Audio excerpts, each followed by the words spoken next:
There are 3 quotes that precede the book and the story I'm going to read. The first one is from Lon Chaney Jr. to Gary Cooper in High Noon.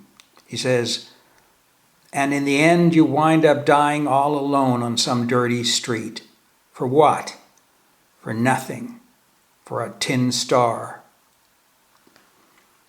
The second one is from Origen, Homiliae in Leviticum, commentaries on Leviticus 5:2. He says, "Intellige te alium mundum esse in parvo, et esse intra te solem, esse lunam, esse etiam stellas." Understand that you are a second world in a microcosm, and that in you are the sun, the moon, and also the stars. The third one is from Ralph Waldo Emerson, from his essay Nature. "Every man's condition is a solution in hieroglyphic to those inquiries he would put. He acts it as life before he apprehends it as truth."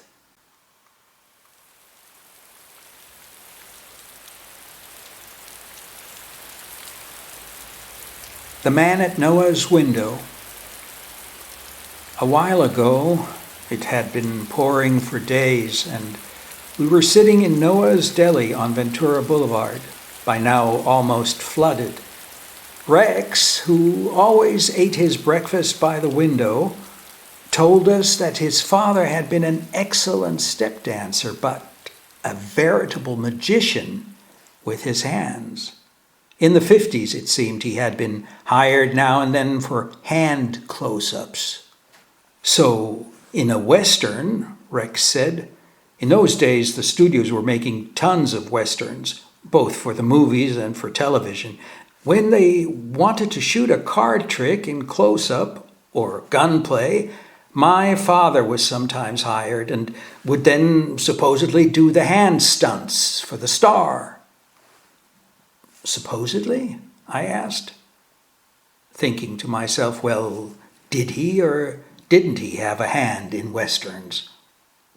Rex said that when his father was buried in Forest Lawn Cemetery, an extra told him that his father had been hired for several close-ups of Gary Cooper's hands in High Noon, probably for the shootout at the end. "Yet another legend," Pete commented sarcastically, "that Rex Judiorum wants us to believe." Pete enjoyed bickering with Rex. These disputes helped the two oldsters get their circulation going. They both lived in my apartment complex, Starlight Terrace, and met up every morning at Noah's for this companionable sparring. Rex Judiorum, King of the Jews, that was the envious nickname Pete had started using for his age mate once he noticed the special dispensation Rex enjoyed at the Jewish deli, which Rex had patronized since it opened.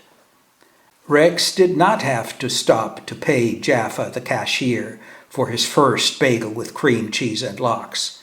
He had quickly won the heart of Luz, Jaffa's recently hired helper from El Salvador, who spread butter and bagels behind the counter and waited on the customers. Rex not only guessed Luz's middle name on the first try, but also came up with that of her son, and from then on, he never forgot to ask the young mother how her niño was doing, usually as she was performing the delicate operation of spearing strips of lox with a fork and transferring them to freshly toasted split bagels. It was a little past 7, and as yet we were the only patrons at Noah's. From Pete's hot coffee, a mild hazelnut aroma wafted over our table by the window. He had filled a paper cup with Chelsea blend from the thermos dispenser at the coffee bar. This flavor always inspired nostalgia. reminding us of Clinton, his daughter, and his time in office. "Watch it, Rex," Pete commented. "Watch it when you speak of the one and the only great one." "Gary Cooper had large, beautiful hands," he said. "Not hands that could easily be replaced by someone else's. He, Pete, had seen the film in the uncut version before its release. He certainly could not recall any substitute hands." "Maybe it was some other film, some other Western," Pete said, "in which your father supposedly served as a hand double." "No, supposedly it was High Noon," Rex insisted. "What does supposedly mean?" I asked again. "Well, that's what I heard. My father died in '53, a few months after they finished shooting the film." Pete refused to let go. "Wait a minute. In High Noon, Gary Cooper is no whiz with a revolver. It's all he can do to keep the killers at bay. Why would they have needed a hand double? What revolver magic? Someone was pulling your leg." "Not necessarily," I defended Rex. "Maybe certain shots were at least planned, or were shot just in case. Or his father substituted for one of the other actors in High Noon. Who knows?" No. It was Cooper," Rex insisted proudly. "It was for Cooper." That extra had veritably raved about his father. According to him, Rex's father had always made a point of shaking hands with the actors whose hands were to be represented by his. In this case, he had offered his hand to Gary Cooper and held the actors longer than usual, memorizing the form and special properties of the other man's hand. Supposedly that enabled him later to make his hands as good as identical to the actors in close-ups. "He had big hands," Rex commented. "Big hands, and I assume good-looking ones, obviously, otherwise he wouldn't have gotten those close-up jobs." "Which is precisely what I'm calling into question. And not only that," Pete countered. "At the time, big deal," Rex interrupted him. "Even if you'd been the greatest pistol virtuoso west of the Pecos, a close-up of your hands would have destroyed the impression. People would have forgotten all about your skill with the pistol as they stared in amazement at your stumpy little fingers. Pete's little freak show is what they would have been, not a close-up of hands firing and reloading in a flash." "Seriously now," Pete responded. "I remember you told me once that your father regularly beat your mother with those big, beautiful hands." Rex stared out into the rain in silence, as if the longer he stared out the window at the strings of rain, the more effectively they bound together his father's contradictory hands, cleansing them, so to speak.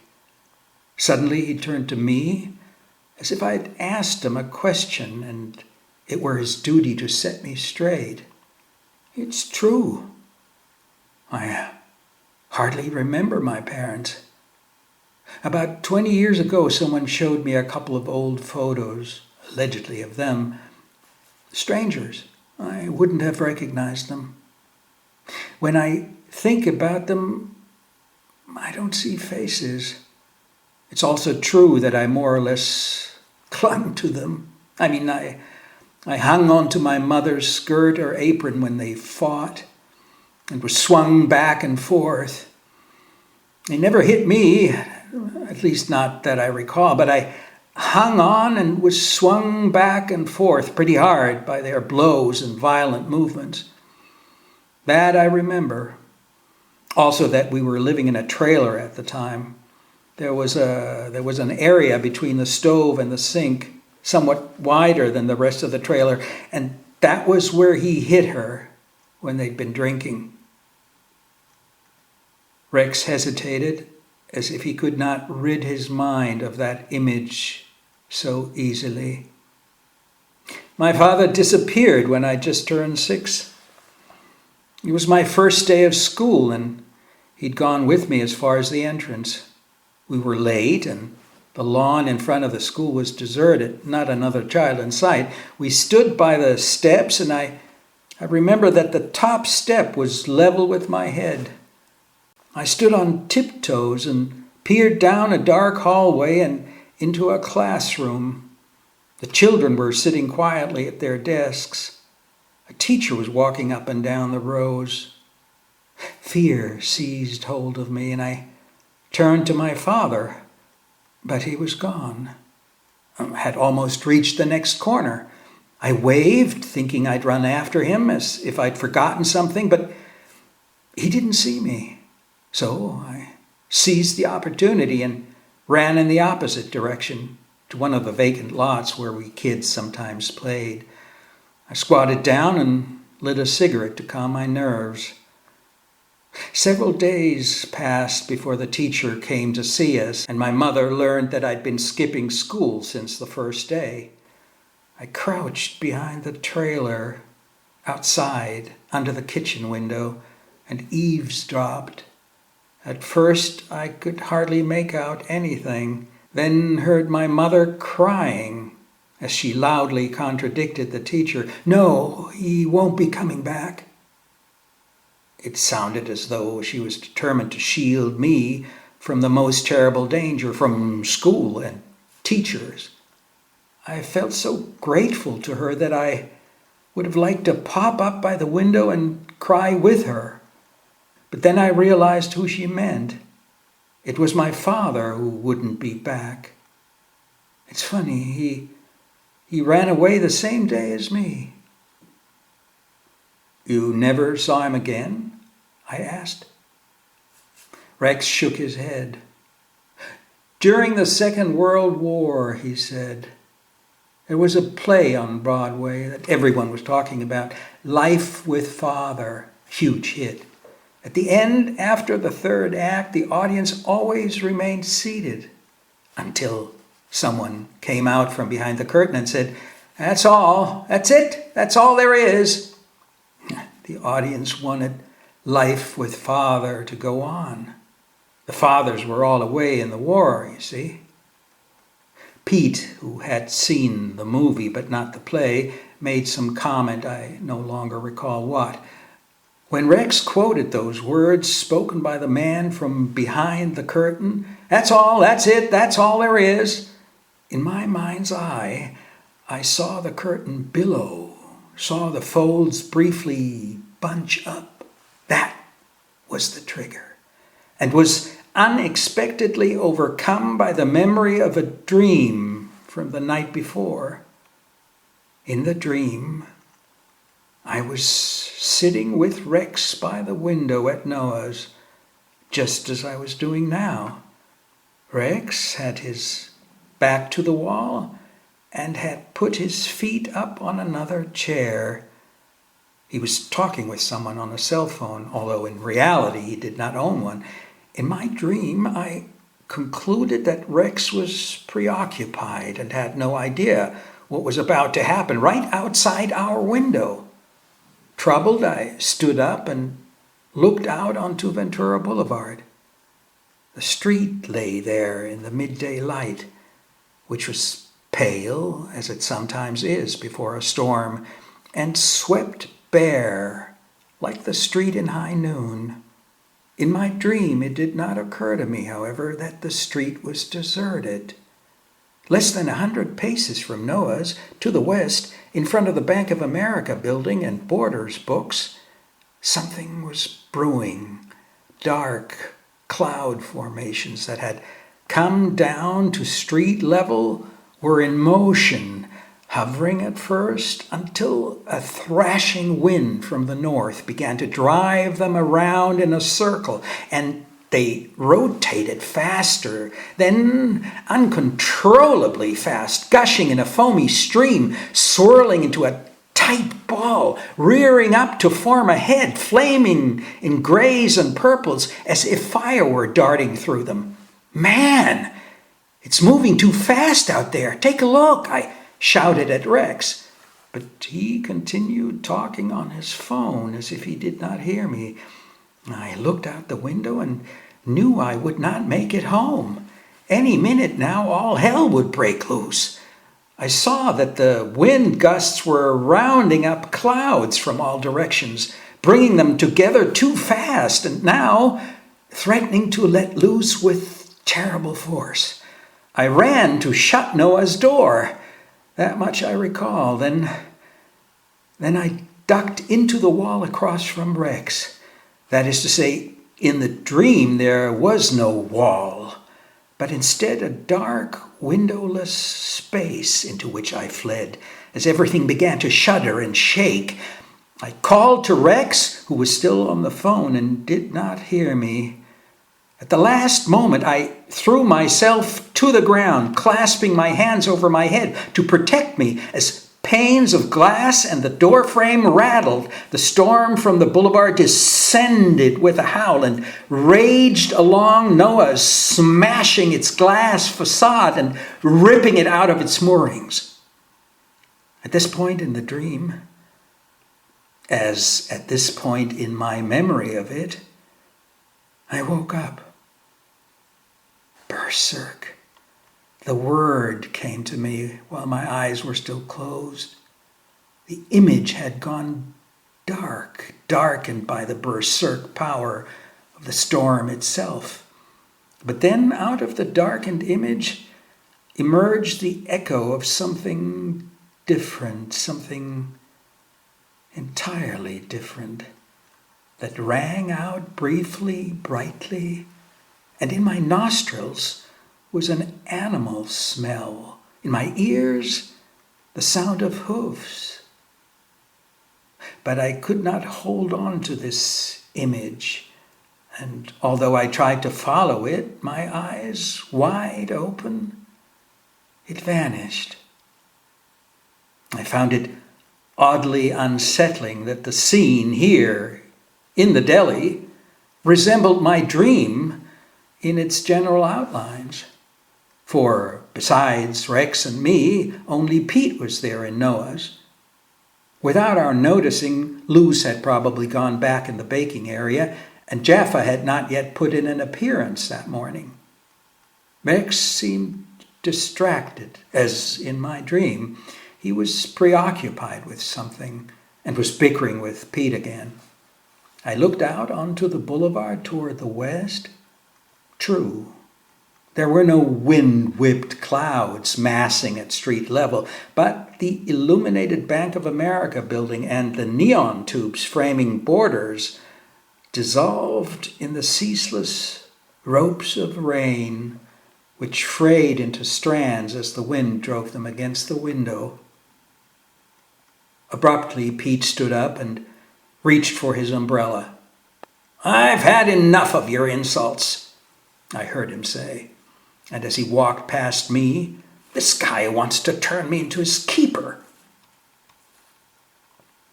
Confused, I got up and tried to hold Pete back. "What's the matter now?" I asked. Instinctively, I wanted to avoid being left alone with Rex, as in my dream. "Rex Judiorum," Pete commented spitefully. And then to Rex, "You're the one who's a coward." Pete shook off my hand, refusing to let me stop him. "By the way, you'll be next," he said, and opened his umbrella, which the wind threatened to carry off the moment he stepped outside. I had remained standing by the wall closest to the door, the wall that in my dream had not existed. Countless times I had passed the 3 old framed black and white photos that hung there, without paying much attention to them. Now, as the dream still held me in thrall, it occurred to me that they might offer clues to what the wall concealed, to the dark space that in my dream had offered me protection. As if the wall were merely heavy fabric stretched over a frame. If I succeeded in reading these pictures I had previously ignored, the wall would be transformed into a window, providing a glimpse into the world hidden behind the screen. The photo in the middle was the size of a large poster. It showed a crowded Jewish street market around the turn of the century, photographed from the roof of a house in New York's Greenwich Village. Several children running in the gutter past the market stalls had been captured by the photographer only in a blur, but the rest of the crowd, carefully evaluating the many wares and deciding what to buy, could be seen in sharp focus. My eye fell, seemingly by chance, on a boy who was unhitching a horse amid the stream of humanity, starting to pull the animal away from a darkly laden cart. His form was blurred up to the elbow from the rapid movement toward the bridle, giving the impression that at any moment the horse would trot away, led by the boy. In fact, I caught myself waiting for the clang of hooves on the cobblestones. The smaller photo on the left showed a portly woman wrapped in shawls and seated majestically in an easy chair, guarding the entrance to an empty shop. On the shop window, behind which the display had been cleared out, someone had painted in large white letters that had started to run, "Fish Woman, moved to Montana." The third photo hung next to Noah's mezuzah, the finger-length wooden capsule that held, like an ark, the word commanding love for the one God. Some of the faithful kissed their fingertips before touching it upon entering and leaving. The photo showed Einstein with Ben-Gurion, the image no larger than a hand mirror. But how was one supposed to read these photographs?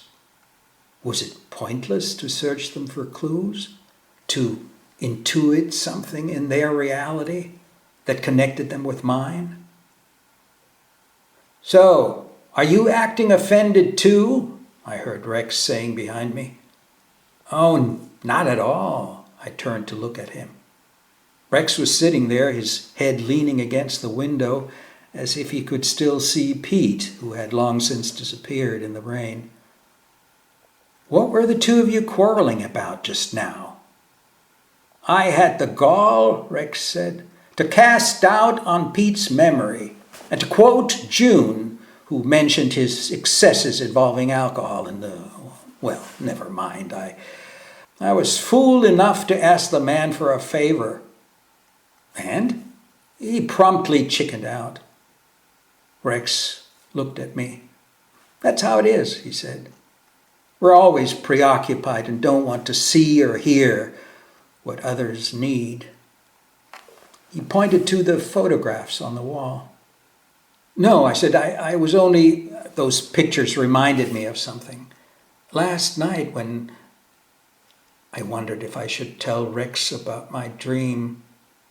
I wanted to avoid describing the actual vision, but I could not get it out of my mind.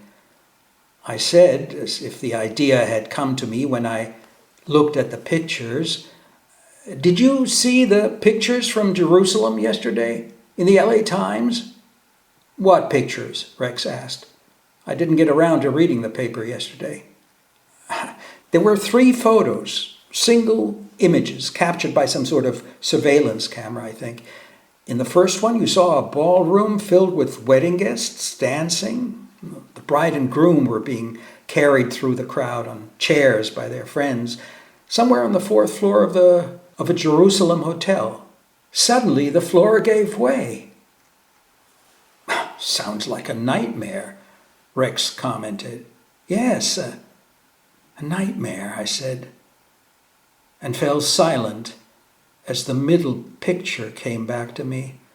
The ballroom's floor was gone, except for a rim of rubble, and had taken the floors below down with it. The people who had been dancing and singing just seconds before were by now almost unrecognizable, dark splinters being sucked down in a bright vortex that distorted the perspective to the point that I no longer knew what I was seeing, distorted it as if I were not supposed to be able to imagine it. My memory fled to the next picture, a gaping hole from which dust welled up, and very near the camera, by the wall, the kneeling figure of a woman with an injured eye who was trying to feel where the abyss opened up.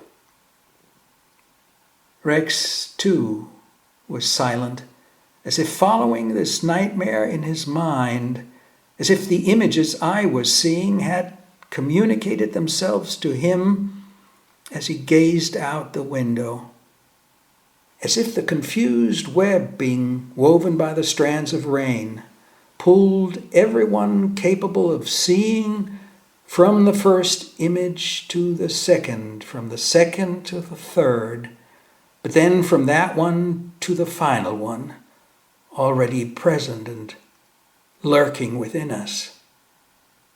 As if caught in the vortex myself, I was drawn into the total annihilation that had swept these people away in a matter of seconds, the annihilation that had been lying in wait for them under the floor. Something is lying in wait under the floor or behind the wall, I thought, reminded of the wall in Noah's by which I was still standing, the wall that had opened in my dream to save me.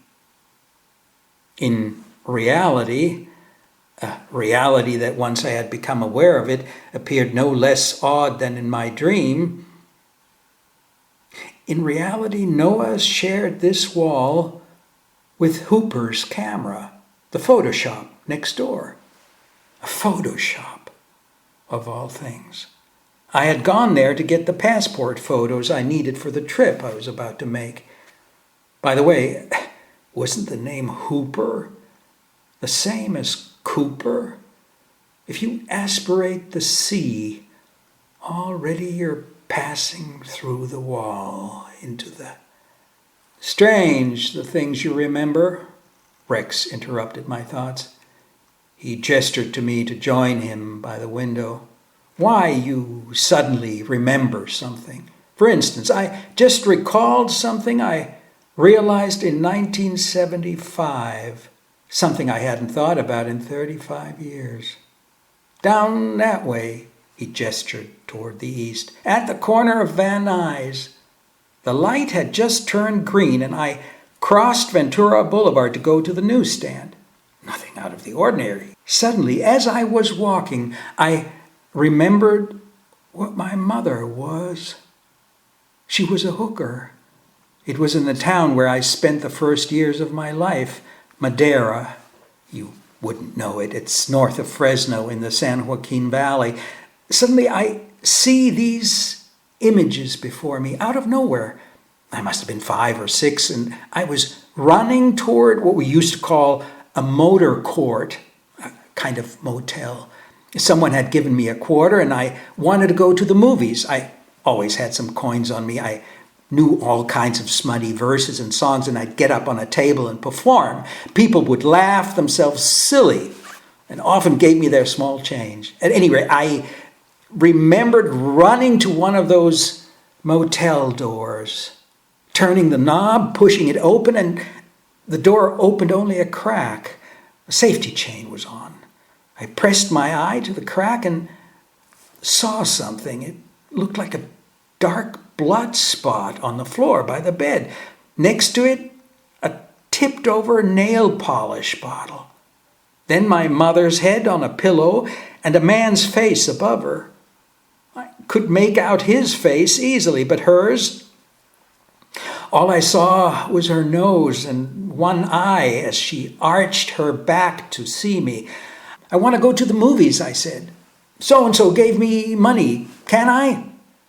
And she said, "All right, but come back when it's over."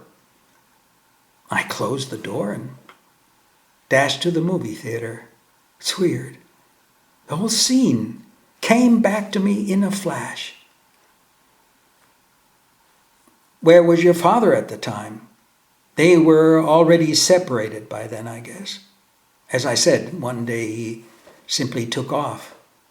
Sometimes she'd leave me with the waitresses she knew at a cafe. I still have a thing for waitresses, you know. They watched out for me, made sure I was okay. There was always something to eat, and I liked hanging out with them. In those days, waitresses all smoked Pall Malls. As a kid, I called them Pall Malls because they were longer than regular cigarettes and mild. They came in a red pack, I remember. The waitress who happened to be watching me would say, "You watch this for me," would take one more puff and put her cigarette down on the ashtray next to the cash register. I'd pretend to keep my eye on the glowing tip for a while. Sometimes I would get almost hypnotized, staring at the red smudge left by her lipstick. When the threads of smoke fanned out in a draft or wafted almost horizontally into the room, and the good warm smell circled back to me, the woman's warmth and her mouth were right there, as if they had been missing me and had come back disembodied to be with me. The waitress would bring a guest his dinner or take an order, and when she returned 3 or 4 minutes later, the Pall Mall was still lit, and quite a bit of it was left. "You did a good job," she'd say. The women didn't realize that I'd already been smoking for ages. They loved you. At first, Rex seemed to be weighing my words. Then he remarked in a strange non sequitur, "Besides, they were mild." He paused, tasting the cigarettes in his memory. "One night, when I was 8 or 9, he said finally, and still outdoors, after dark, a patrol car pulled up beside me. The cops wanted to know what I was up to. 'Where do you live, son?' In those days, they still said son when they were dealing with a boy. It sounded kind, so of course I gave them the address. But then they wanted to drive me home. 'Hop in, sonny boy,' they said. When we got to the house, they insisted on coming upstairs with me. I unlocked the door, and somehow, maybe because I was embarrassed, I saw the room as if for the first time, saw it through their eyes. It was a cramped, bare space, and in one corner lay a mattress, my bed, with a couple of my things on the floor. That was it. I swear I'd never noticed before. Suddenly, with the 2 cops there, I wished there were more stuff in the room, or my mother in an apron and holding a wooden spoon, or, a roast in the oven. I think I even called out to her because I was ashamed. The 2 cops were whispering to each other, and I trotted to the door and called out loudly as if she had just stepped out for a moment to borrow milk or baking powder or some such thing from a neighbor. But the policeman took me with them. "You're coming with us, son." The next time I saw my mother was in court. Yes, I think that was the last time I saw her. Can that be? Was that really the last time? Rex asked slowly, as if he were doing the math in his head, as if it might be possible. Then he continued, "I was placed with a succession of families, each time in a different place. I could have been adopted, but I never managed to make it through the trial period. That was a year. After 2 or 3 months, I always had to be transferred, sent somewhere else. One time, they put me in a rich family. The man was called Vic Victor, and he owned paint factories. Victory Paint. Have you heard of it? 'We sell the color of glory.' That was his slogan. He had a little daughter, and they had the glorious idea of adopting a little brother for her. The Victors had my entire life planned out, which I didn't know at the time. I was supposed to study economics at USC, vote Republican, and receive half the company as my inheritance.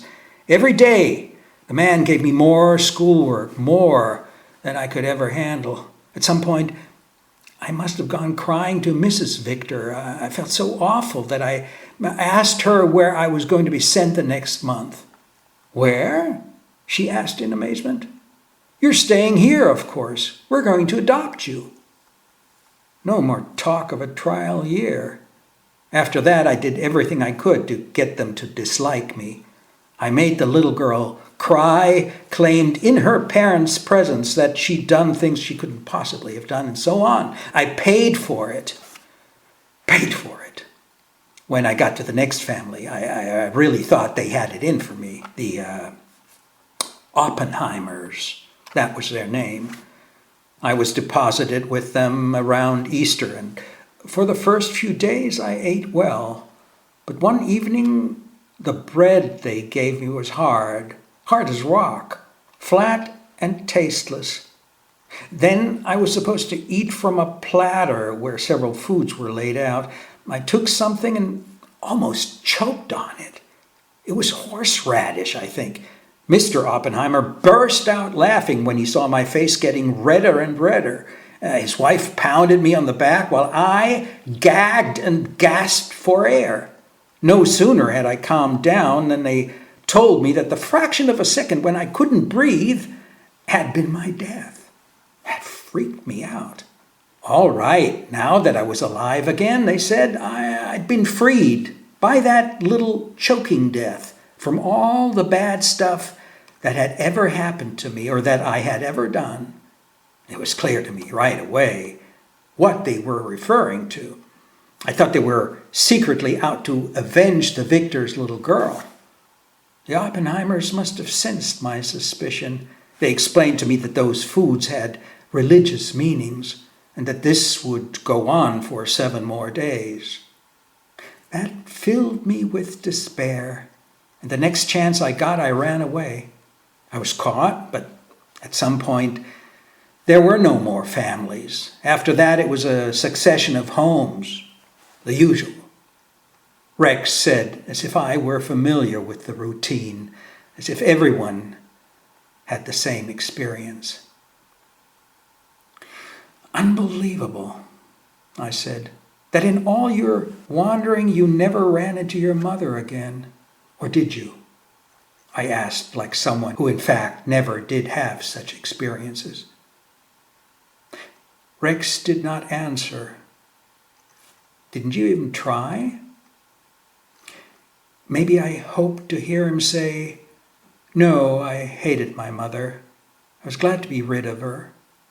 But Rex remained calm and matter of fact, never uttering a bad word about her, as if he wanted me to understand that hunting down someone like her would have been pointless. He remarked, see, I never knew where she was.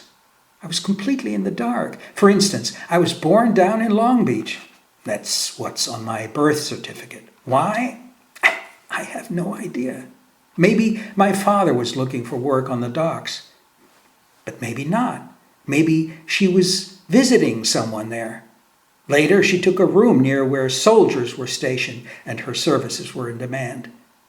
Then, I don't know why, she must have come back to Madeira at one point. I was 11. Someone fetched me from the home I was in at the time and drove me to Madeira. We stopped in front of a house by an intersection in the north end of town. I was taken upstairs to the 2nd floor and dropped off in a cramped, overheated living room. 4 or 5 older people were sitting around. One of them I recognized, a saddle maker. He let me watch sometimes when he was cutting leather for saddles.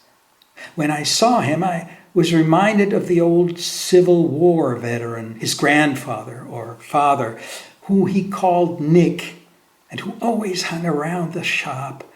In the winter, Nick wore a kind of shirt made of bear skin. And sometimes on national holidays, you could see him stalking along stiffly in the Madeira parade, wearing his shabby gray uniform and without his cane. At 11, he joined the Confederates as a drummer boy. He was an orphan.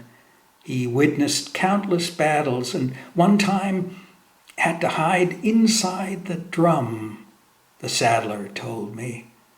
To me, in those days, 11 was still more than 10 and infinitely far off. But now I was 11 myself. The mood in the room was so crushing that I didn't dare tell him that I remembered him and the old man, and how he'd hid in the drum. I'd imagined that inside the drum, it must have smelled of animal. That's the smell that surrounds me all day as I'm drumming on the taut animal hide before I crawl inside at night so no one can find me. It smelled of the death of the animal, a bear, I imagined, which kept me safely hidden under its bearskin shirt, spread its cloth-like skin over me, held its death over me like a shield to keep my death at bay all through the night. And that smell, it seemed to me, wafted into that cramped living room where we were sitting, as if the walls had let the soot of memory permeate them. I got up, took a few steps, and was held back by the others, as if they'd noticed that I smelled something and wanted to keep me from tracking it down. Behind the door to the next room, we'd heard sounds from time to time, a metallic clanging, a scraping and pulling, a rustling, drops falling, and later cloth being torn into strips. I don't know when I realized that my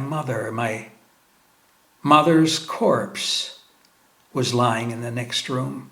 No one had said anything to me, or at least anything that would have made it clear to me why I was sitting here, why we'd gathered.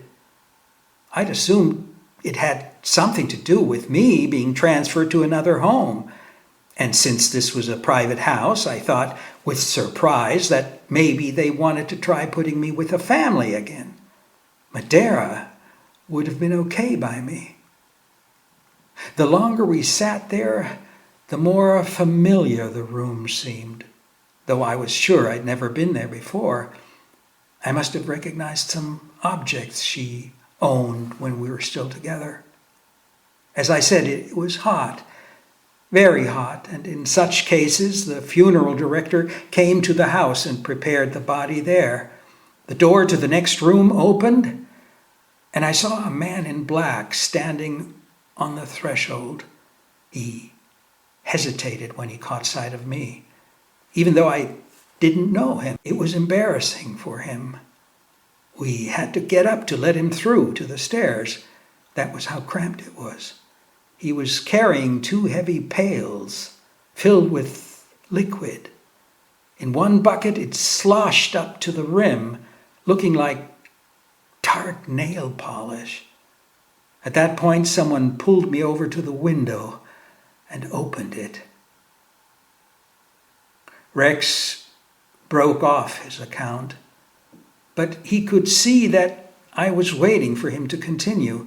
He lowered his eyes and ran the edge of his hand over the table, almost all the way to the window. Then, haltingly, as if it were a capsule, the visible container of the invisible, he touched the glass with his fingertips, just briefly. I saw rain flowing around the fingerprints and the coldness of the glass, obliterating the marks. Finally, he went on.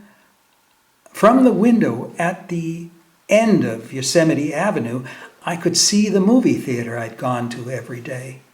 Madeira is the first town, the first dump I remember.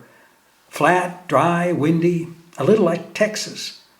Long ago, during the gold rush, when they were clear-cutting in the Sierras, the logs were floated by canal down from the mountains to Madeira.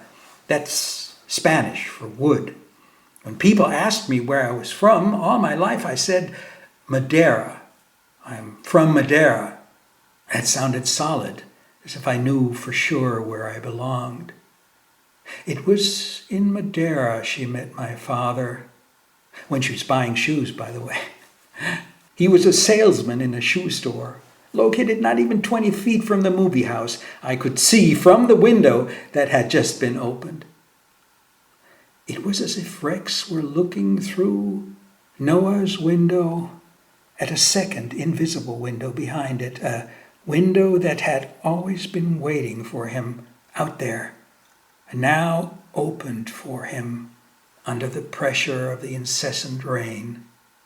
So it was over there, a few steps from the movie house, that it all began, Rex said. I don't think I was aware of it at 11. I held onto the window sill as if the room might suddenly tip backward and hurl me through the open door into the back room with the corpse. Strange. I don't remember the burial. Maybe they didn't take me along. Toward evening, the man who brought me there drove me back to the home, past the shoe store and the movie theater into which people were crowding. What was it called? He thought for a moment. The shoe store where they met was called Bramer's, that's it. I mean, the movie theater next door. Do you remember what it was called? He thought some more, then suddenly came up with the name, and I could see he was quite incredulous at what he had stumbled on. You know what? He said. It was the Rex. He laughed. I've no idea why that never occurred to me before. You were named after the movie theater your parents always went to. He nodded and looked away through the rain-streaked window pane, as if the evening showing were just starting across the way at the Rex. And this is the first time you've realized that? I asked. Today, just by chance, 60 years later? If I say so, that's how it is, he said. That's how it is. The Rex was the movie theater my father always went to after work, and maybe he took my mother to the Rex. Said Rex, as if this realization had not only conjured up the magic he had experienced as a child at the movies, but also given him power over his past, as if suddenly, instead of always seeing himself as an accident, as an abortion his mother hadn't succeeded in carrying out, he had been moved by his insight into the center, or at least closer to the center.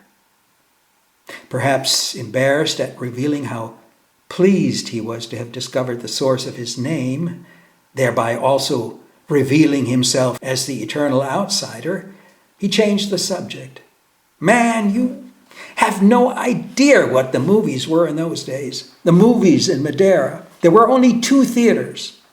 One of them was the Madeira, which was expensive, and the other, where a ticket cost only 10 or 15 cents, was the Rex next door.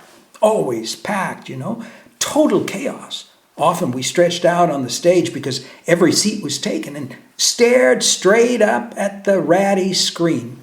Westerns, gangster flicks, comedies, all B-movies. The program changed 3 times a week, and they always had double bills in those days. First came the cartoon, then the newsreel, and finally the first feature. During the previews of coming events, especially when the hero clinched with the heroine or swooped in to kiss her, or the bad guy went galloping out of town, we toss our empty popcorn boxes at the screen, and then we'd shut up for the second feature. A 4-hour ritual. He fell silent, animated yet contented, and it became clear to me that Rex could see his parents before him, this unknown couple whom, as he admitted, he would not have recognized in any photo or on the street. His imagination had inserted them among that wild horde of children occupying the wrecks, two people whispering to each other. And what were they whispering about? It was about his name, the name they would give him. While he was still in her belly, his name had long since captured their imagination and was whispering to them what he should be called. It came from the screen, that name. Through the ratty fabric, through the smoke from cannon salvos, waving pennants, whizzing arrows and lances, as a battle in black and white raged around the fortress. It zoomed over the rows of spectators, staring open-mouthed at the screen, wormed its way into his father's ear, and from there to his mouth, and he leaned over to whisper to his mother the inspiration that had reached his tongue. I thought I could see how this thought process had filled him with the secret strength he now felt. It seemed to Rex as if he had baptized himself, Rex, as if he, Rex, had given himself a home and could take credit for his parents' best hours and for countless imaginary walks the two had taken after the movies. He, the prompter, the guide, Rex, who had whispered from his screen to his parents, telling them what name they should give him, long before he glimpsed the light of the world, while he was still the light of the world, every evening after work, in the light-dappled darkness of the Rex, 3 times a week, space, light, and sound, prized and reasonably priced, the Rex ritual. And it must have been in the Rex, I said, that your father saw Gary Cooper for the first time. Yes, of course, Rex said. I dare say he saw Cooper in Beau Geste.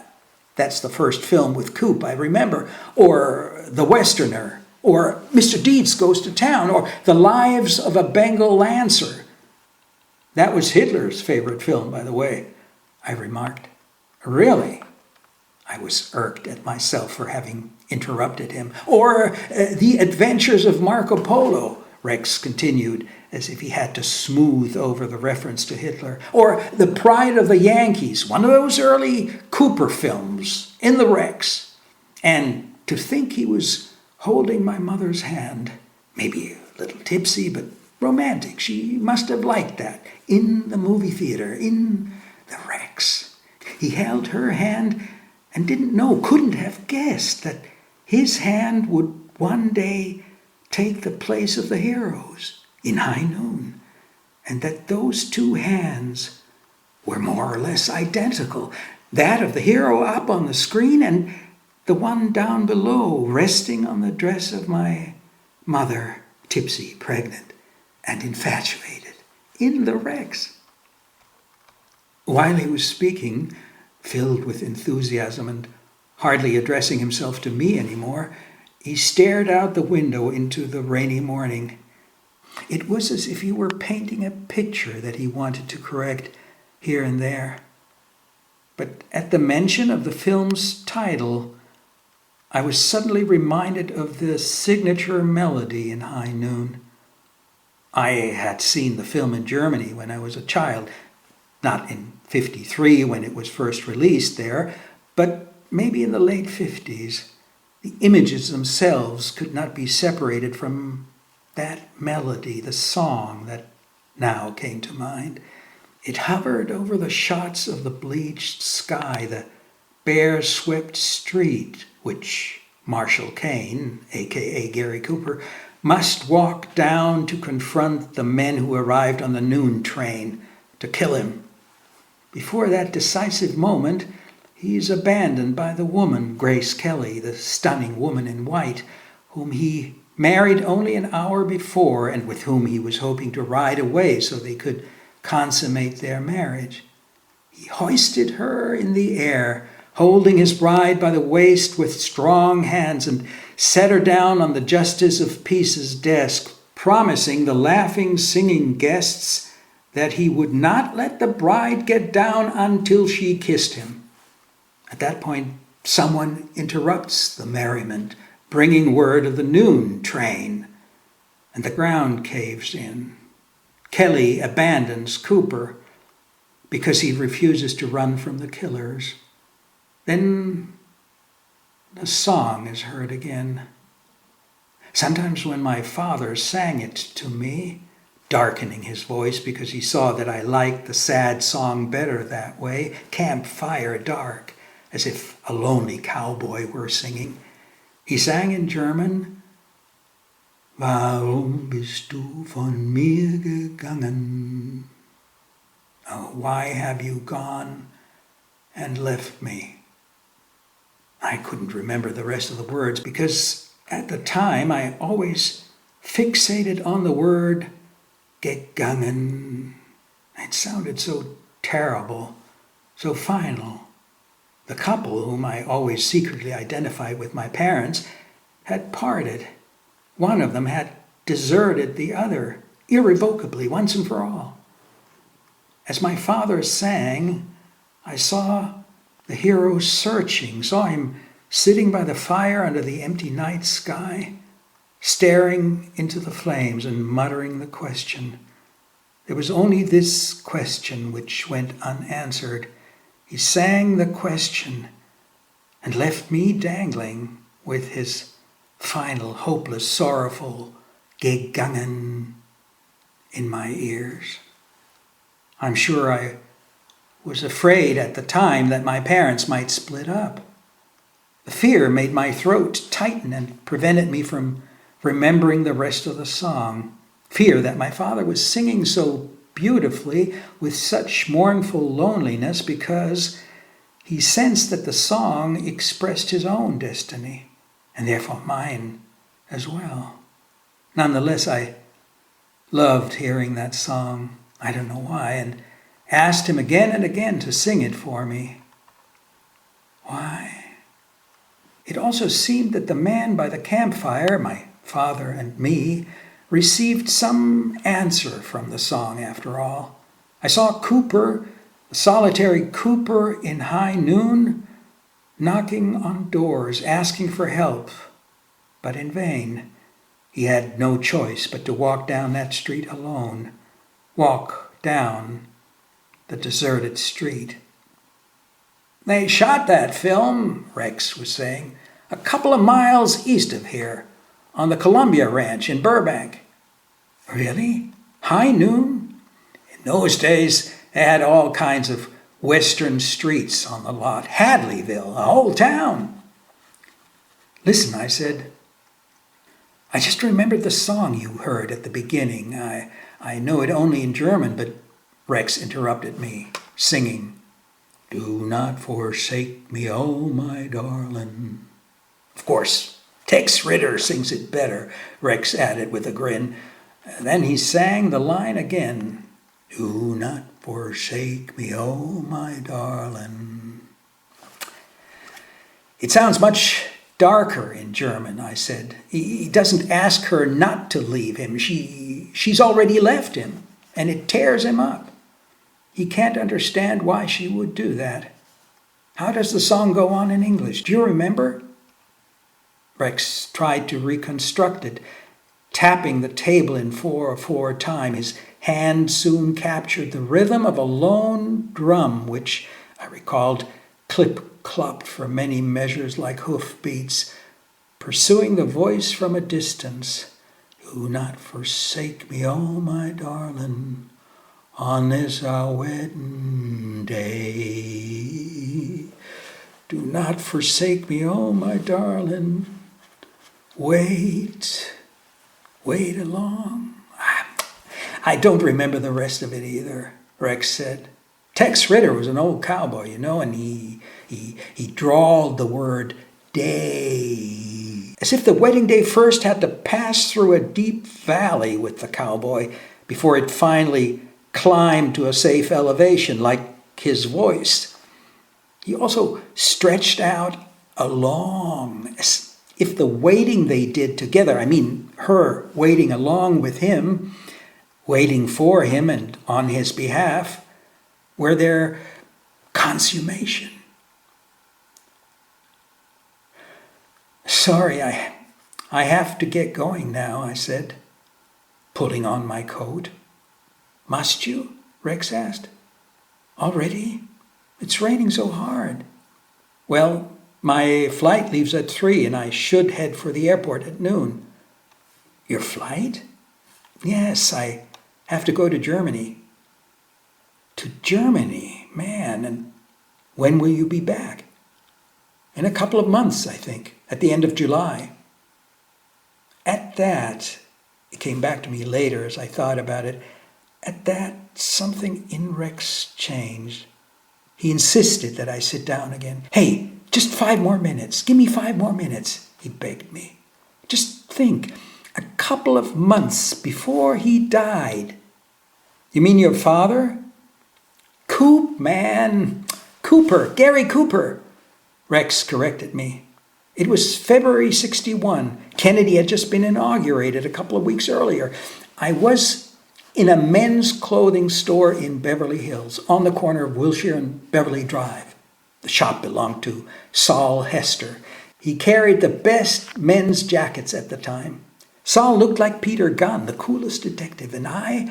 Slow down, Rex, slow down. You're losing me. Well, I'm there in the store, talking with Saul. I was teaching his wife, Helen, to drive at the time. I thought the world of her. She was from Mexico, Guadalajara, I think. Anyway, we were talking about her.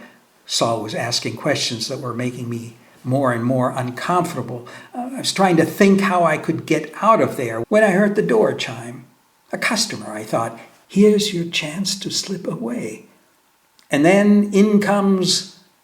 It's Gary Cooper, who comes into the store.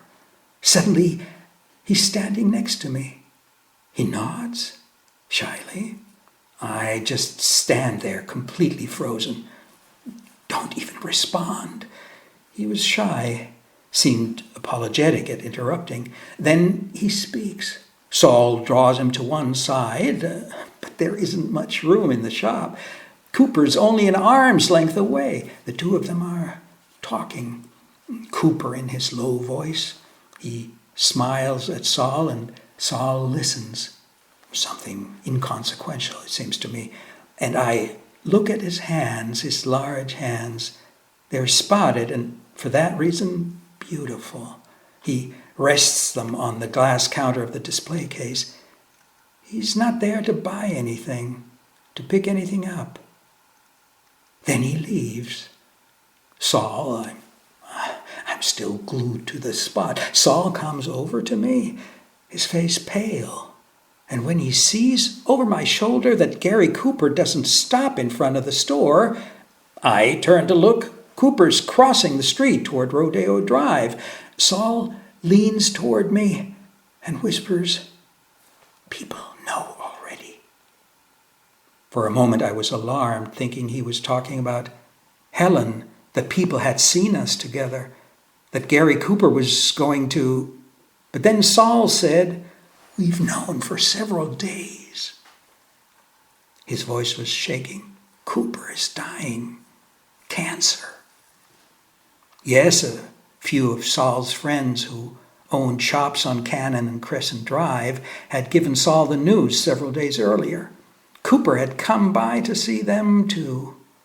Hadn't bought anything or picked anything up. Just exchanged a few words with them. "He's saying goodbye, see?" Saul said.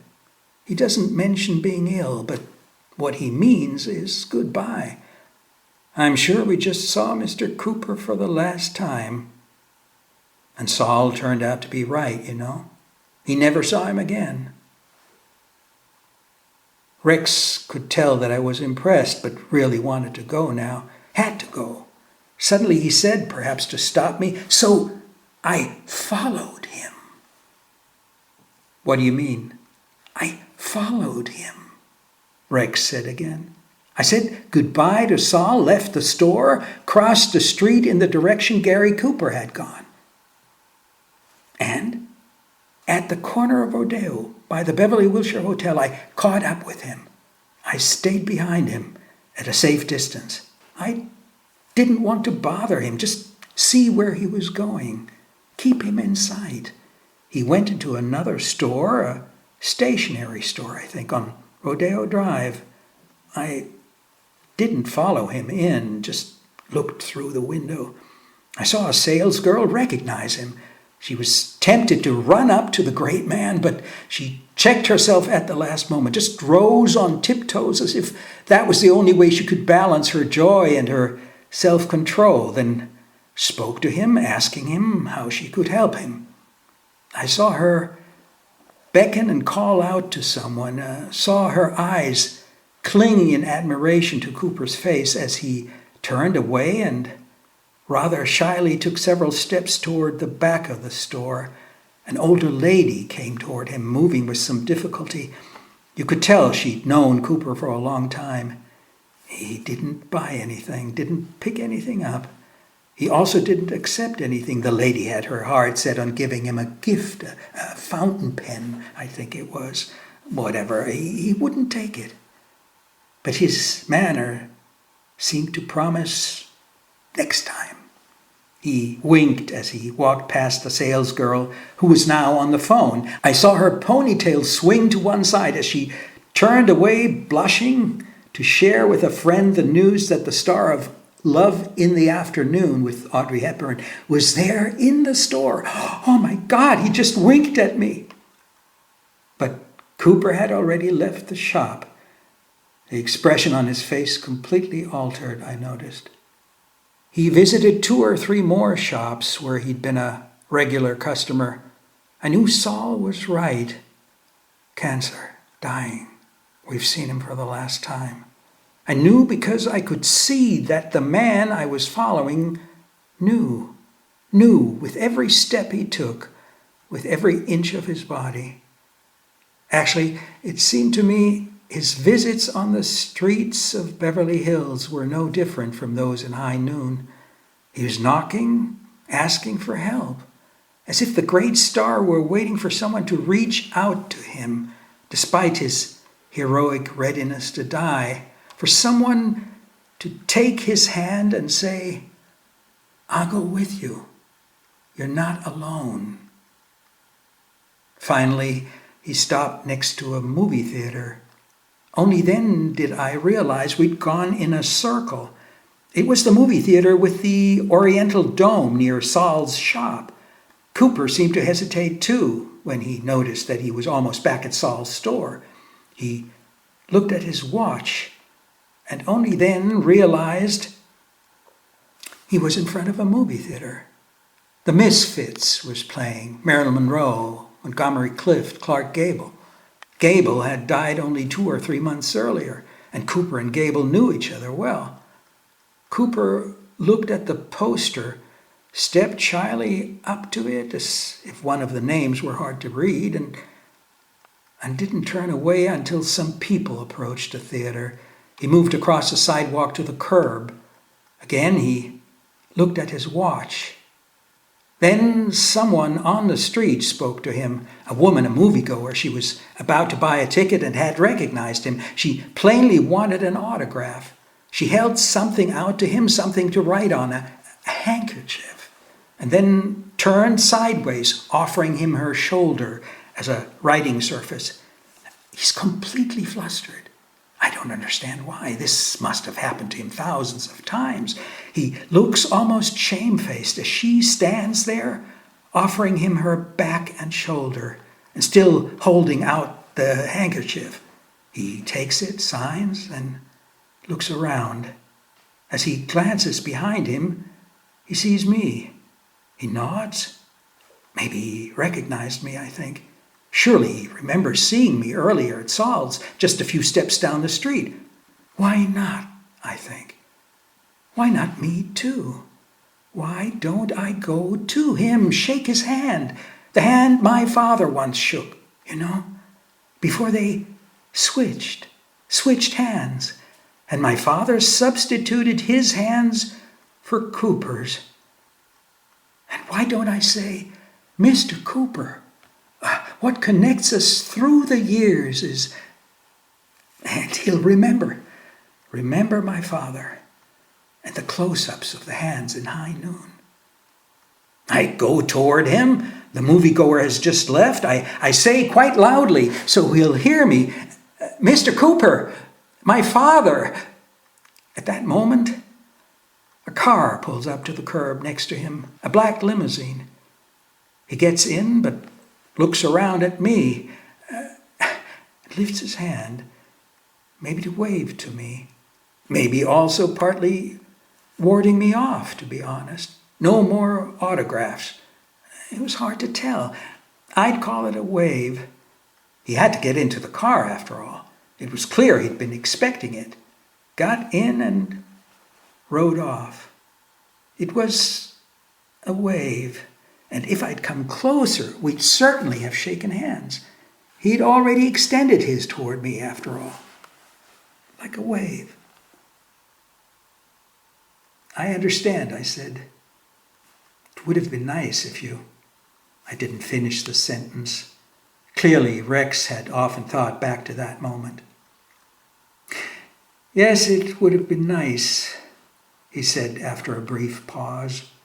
His answer applied to us too, because he saw I had to go. It was time.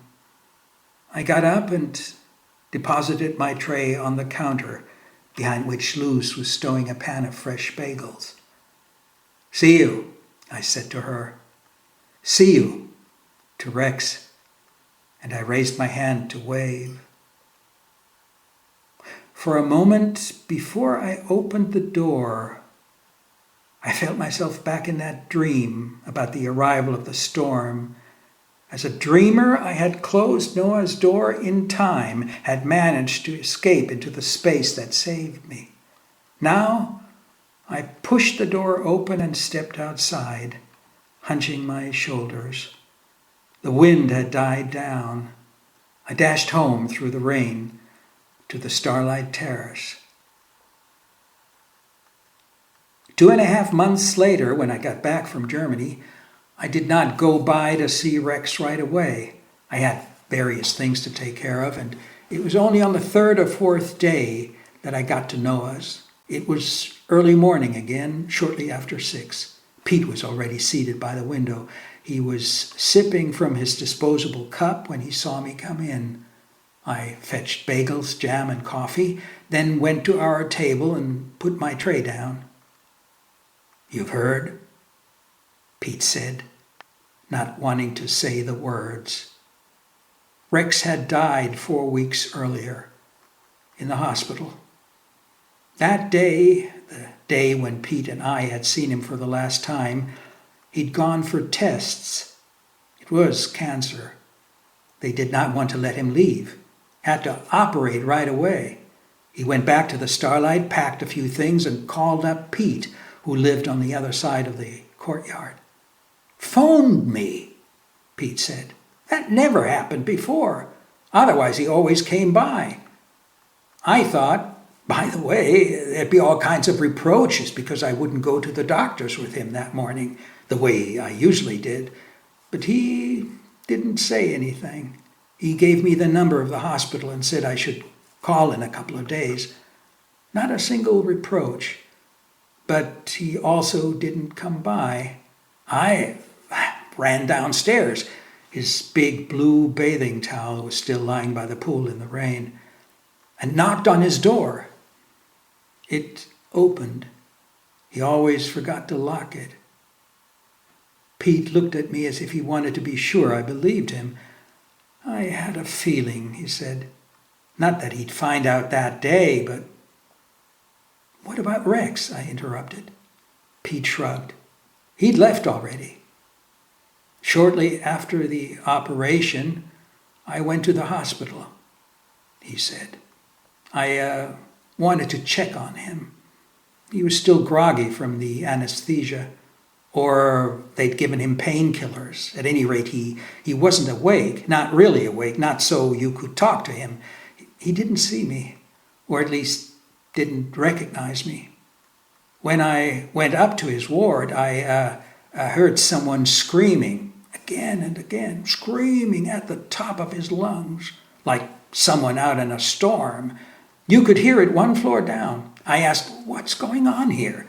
The nurses shrugged as if there was nothing they could do. It was almost unbearable. How can Rex get better in all this racket, I thought. Pete brushed the crumbs off the table, his face troubled. "I didn't realize it was Rex," he said. "Rex was screaming so hard that I didn't recognize his voice until I was standing outside his room. He was screaming, 'The king is dead! The king is dead!' over and over, nothing else. He stretched the words out as if he were dreaming, but he had his eyes wide open. Suddenly I knew it was true. His dream was a reality, as if we were all part of it, of his dream, his downfall buried with him. As if we were all supposed to realize the king is dead. Rex screamed as if he were being ripped apart. Believe me, ripped apart before my eyes. The next day, he was in a coma, never came to. Half a year later, I found a small package in my mailbox, a gift from Artisan Home Entertainment for film critics. For the 50th anniversary of the 4-time Oscar winner, Artisan had put together a collector's DVD version of High Noon. My first impulse was to invite Pete over one evening, but then I watched the film alone and afterward went out for a walk on Ventura Boulevard. The hands of Rex's father, I'd been waiting for them, but the close-ups I thought I remembered had been nowhere to be seen. There was only one close-up of Cooper's hands, where the marshal, before he makes his way down the street to meet his killers, writes his will, last will and testament. The words are formed with a scratchy pen on a white envelope by a large, handsome man's hand. Cooper's hand, no doubt about it. And what if it weren't, after all, I thought. But watching for the missing close-ups spoiled my enjoyment of the film. I wished for my sake and for Rex's that something might be preserved here, something he had described that belonged to him, his flesh and blood, so to speak, or at least a photographic image of it. And the proof of what? It occurred to me that Rex owed that story about his father's work as a hand double to a man who might have simply intended to comfort him, that extra who had come to the funeral when they buried Rex's father in Forest Lawn. I remembered that cemetery on whose slopes D.W. Griffith had shot the Civil War scenes in his Silent Birth of a Nation, and realized that from there you could see clear across to Burbank, and in the mid-50s, down below along Pass Avenue, just a stone's throw away from where today Ventura Freeway cuts through, was the Columbia Ranch with Hadleyville, the town in High Noon, in which Rex's father was supposed to have served as Cooper's hand double. Maybe that view suggested the idea on the spur of the moment to the man who wanted to comfort the boy at the graveside. The whole story. He could count on the fact that Rex hardly knew his father, had not seen him since he was 7. The man could have seized the occasion to immortalize the father, to bring him closer to Rex, so as to make the father's absence from his son's life more tolerable, Or it was all true. As I passed Noah's, long since closed for the night, I realized that when I left the diner the year before, we hadn't shaken hands, even though we'd just been speaking of such a missed opportunity. I could not banish the thought that Rex might have told the story about himself and Cooper because he already knew that he had cancer and wanted to convey that to me somehow, at the latest when he learned I was about to get on a plane, and that I had failed to understand him, thinking I had merely heard a story. Rex knew he would not see me again, and forced himself to admit the truth, hard though it was, by telling me about Cooper's last rounds. The wind sprang up, coming from the east, warm and dry, as if the advance guard of the red winds, the Santa Ana winds, were streaming into the valley from the canyons.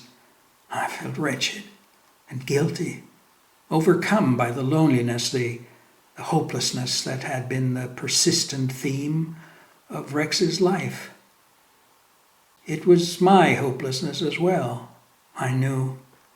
The conviction that the stories did not turn out well, that the efforts were always in vain, in Rex's life as in my own, in Cooper's life. What were those films, after all? I mean, what good did they do to that man as he stood by the curb, having said a few goodbyes, and waited for his car? Was it for films, for any one of those films that he had worked all his life? Did any one of them now, in 61, when he knew he had only a few weeks to live, mean anything to him? All that falls away, I thought, when you have such knowledge. I defy anyone to say that at such moments a film means anything. Not a thing. It all falls through the sieve. The street is swept bare. A wind springs up and carries away everything with it. The end of days. The king dies. The abyss opens up.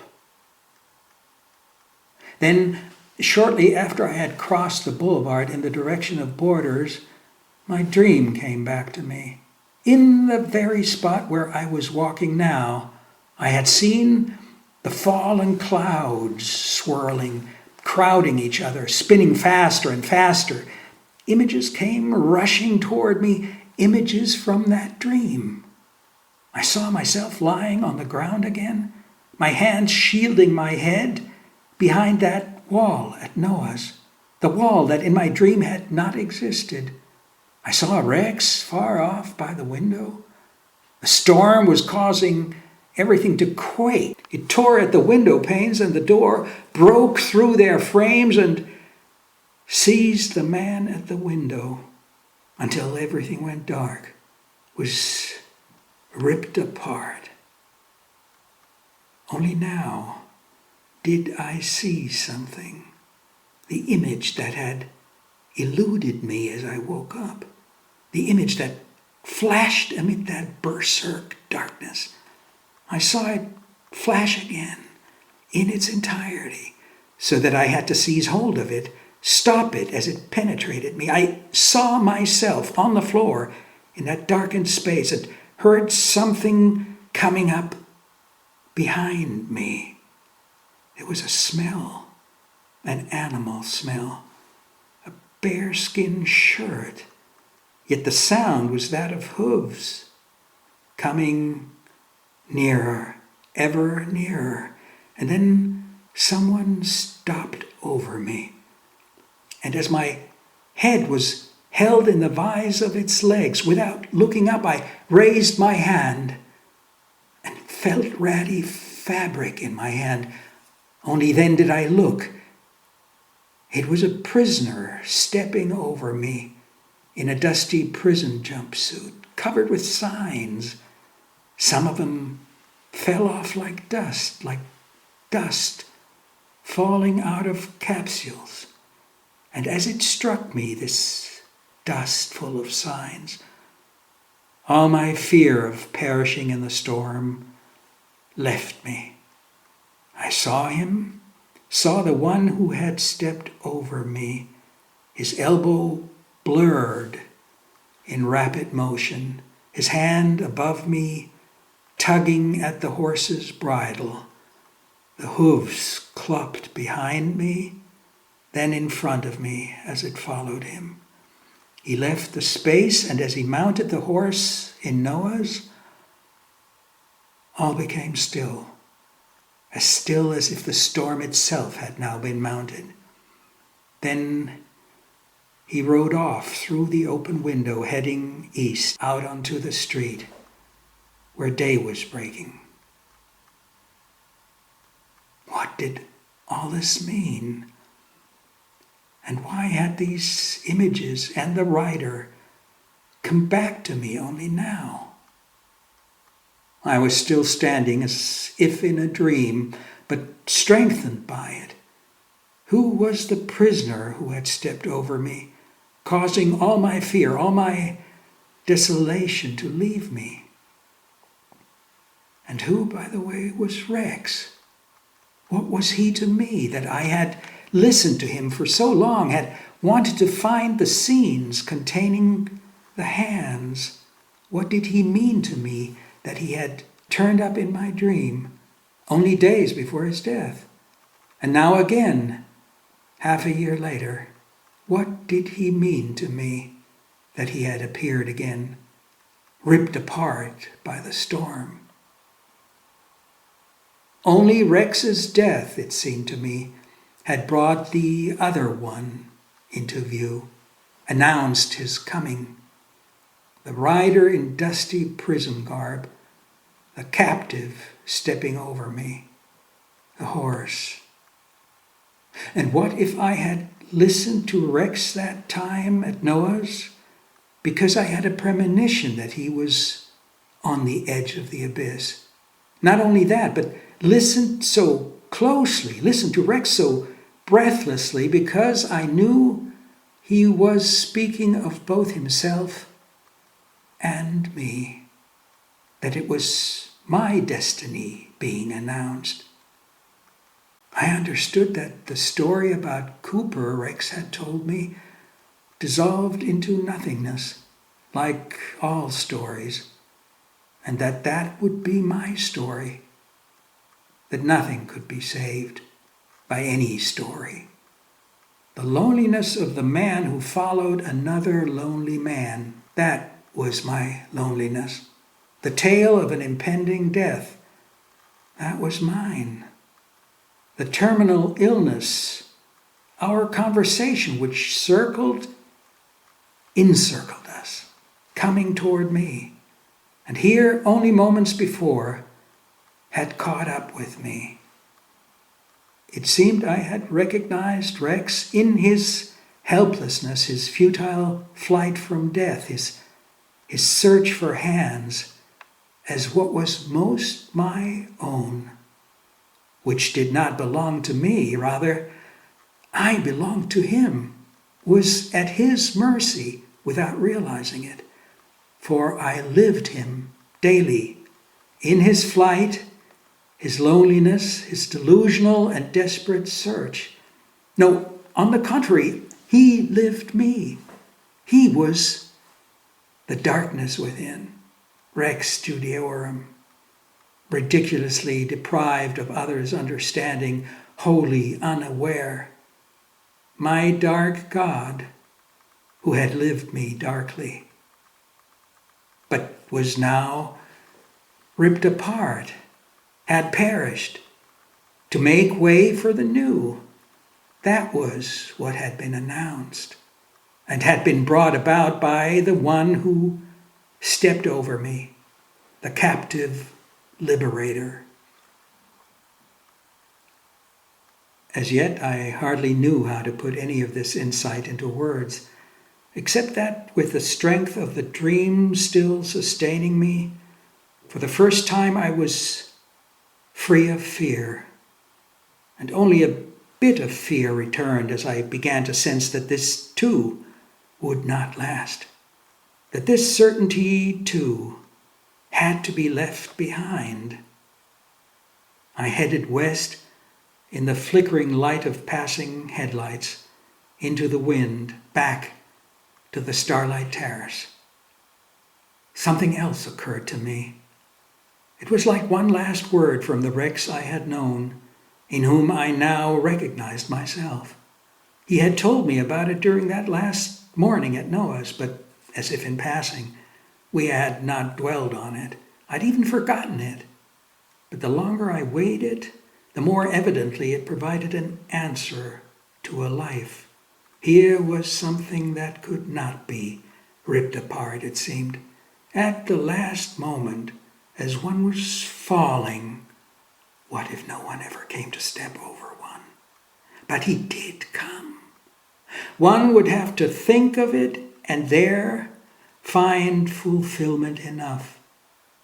Looking out at the rain, Rex had mentioned that one time when Cooper was child in Montana, his mother had dragged him out of bed in the middle of the night. The river was overflowing, threatening to wash away their house, and the mother had grabbed the sleeping child, and on horseback he and his parents had escaped certain death. I thought it was their flight to which Rex wanted to call attention. Its resemblance to escapes in films, a last-minute rescue. I did not recognize Rex's real concern until talking about Cooper's childhood brought him back to his own, and he began talking about himself again. One time, Rex recalled, I was lying in bed.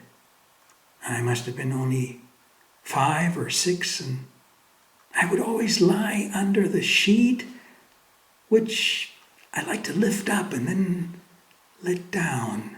It came floating down over me like a parachute, a sky of threadbare blue fabric with a pattern of stars. And I did that again and again, never tired of it. And one time, I still remember it clearly, I was doing it again and the sheet came down slowly over me. Suddenly, I felt fingernails dig into my belly and side and hold me in a tight grip. It scared me, and I pulled the sheet off my face to see who was there. It was my mother, and I laughed like crazy. We both laughed, a strange feeling. I still have it today.